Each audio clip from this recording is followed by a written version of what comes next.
So NAD itself is not orally bioavailable. You can buy NAD supplements. I don't know why you would take them orally, but you could.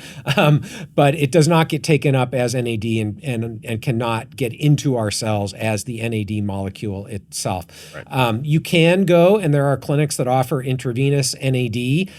We could talk about that a little bit, maybe a little bit later on, but that is one option.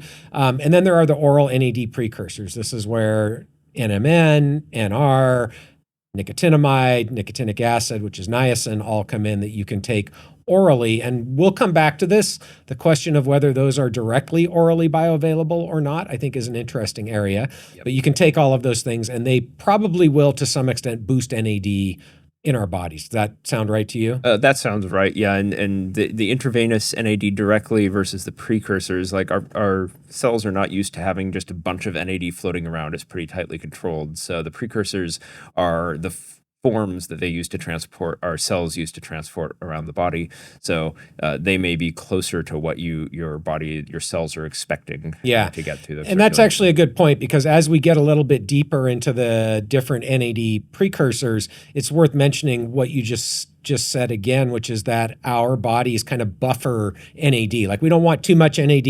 We don't want too much of it to be NADH versus NAD. And so there are all these mechanisms where our cells, if there's too much NAD for it to handle, will convert NAD to other things. And actually, that turns out to be really important in this story. Right. Potentially, it's the sensing of too much NAD, the conversion of NAD into other byproducts, that actually creates a problem in the context of the kidney. So we'll come back to that. Right. And that can be very tissue specific, which is also one of the points the paper is trying to make. Right. So it's useful to recognize, though, none of these are taken up directly, or at least nicotinamide riboside and nicotinamide mononucleotide are not taken up directly. So really nice work from Joe Bauer a couple of years ago, I think, showed very convincingly that nicotinamide riboside, nicotinamide mononucleotide in the gut are actually broken down by the gut microbiome into either nicotinamide or nicotinic acid, which is also called niacin, which most people have heard of.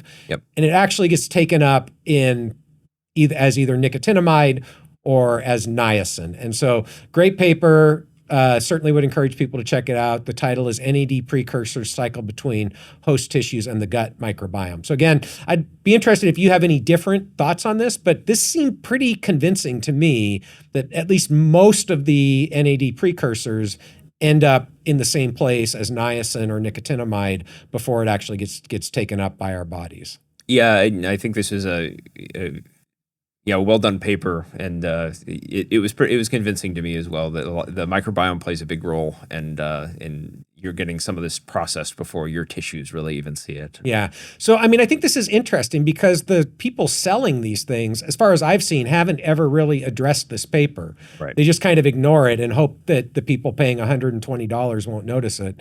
But if this is correct, there's really no extra benefit to taking nicotinamide riboside or nicotinamide mononucleotide over nicotinamide or niacin, other than niacin can cause flushing, I guess.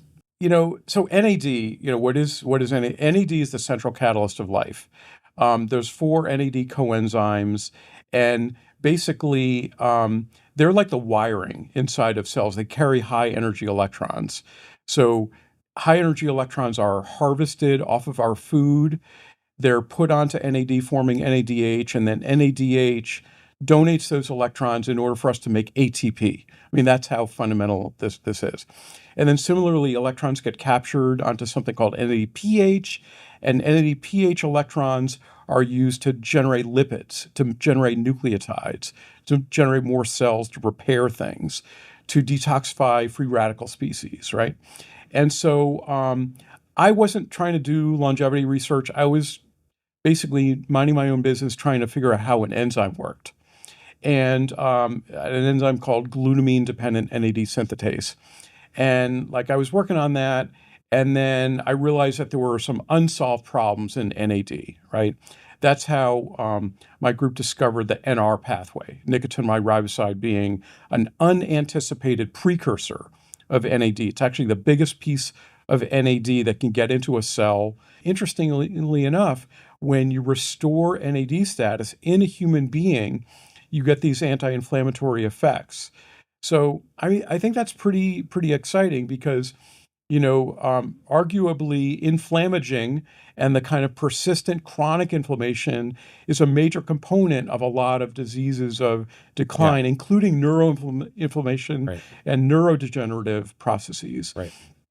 So I would say the use case for NR is in resisting many conditions of metabolic stress. So if I just want to make sure I have this correct though. So the way that you're thinking about it, at least for now, is that there is this increase in chronic inflammation, which is probably driven by multiple different signals. It could be DNA damage, double-stranded RNA viruses, bacterial antigens, whatever. And then that inflammatory response is dysregulating the NAD metabolome, depleting NAD, generally dysregulating the NAD metabolome, and that by supplementing with NR, potentially other NAD precursors, you can suppress that dysregulation of the NAD system. Right.